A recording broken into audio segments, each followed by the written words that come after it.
Je me trouve dans Villeray. Ici, pour un appartement 4,5, on ne s'en sort pas en bas de 1 750 $ par mois. Ça fait quelques années que la propriétaire me fait des commentaires liés à le montant du loyer. La dame dont je vous parle aujourd'hui a quant à elle un loyer d'un peu plus de 800 $.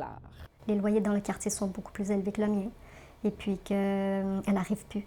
Par peur de représailles de sa propriétaire, elle ne veut pas être identifiée parce qu'elle dit que le harcèlement dure depuis des mois. Ça devenait de plus en plus fréquent. C'était toujours la nuit. La minute que je me lève, le bruit arrêtait. Preuve à l'appui, elle a enregistré à une centaine de reprises quelqu'un dans la nuit qui bouge les meubles, qui frappe contre le plancher.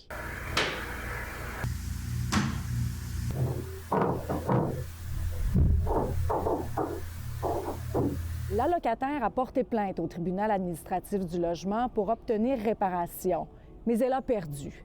Le tribunal ne met pas en cause la véracité du témoignage de la locataire lorsqu'elle soutient être incommodée par des bruits, mais elle n'a pas su convaincre le tribunal que ces bruits étaient suffisamment anormaux et surtout déraisonnables. Il y a aussi au total 4 témoins.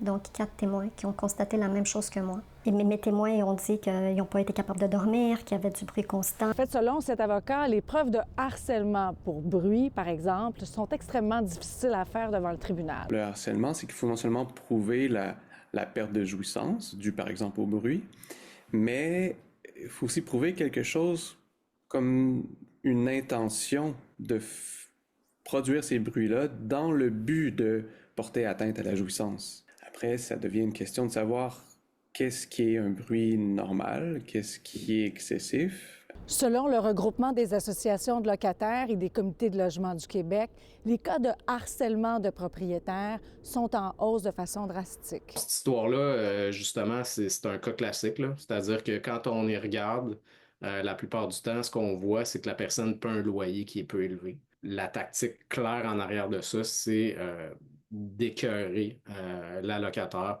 On peut avoir une preuve béton comme locataire puis être sûr qu'on va pouvoir gagner, mais on se retrouve avec le bec à l'eau souvent. De façon presque systémique, là, le tribunal administratif du logement est plus favorable aux propriétaires. Qu'est-ce qu'on fait avec une personne qui vit de la torture au quotidien puis qui n'a pas de l'aide de personne?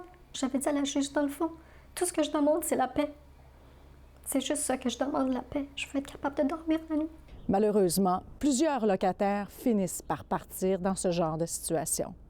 À Montréal, Véronique Dubé pour Nouveau Info.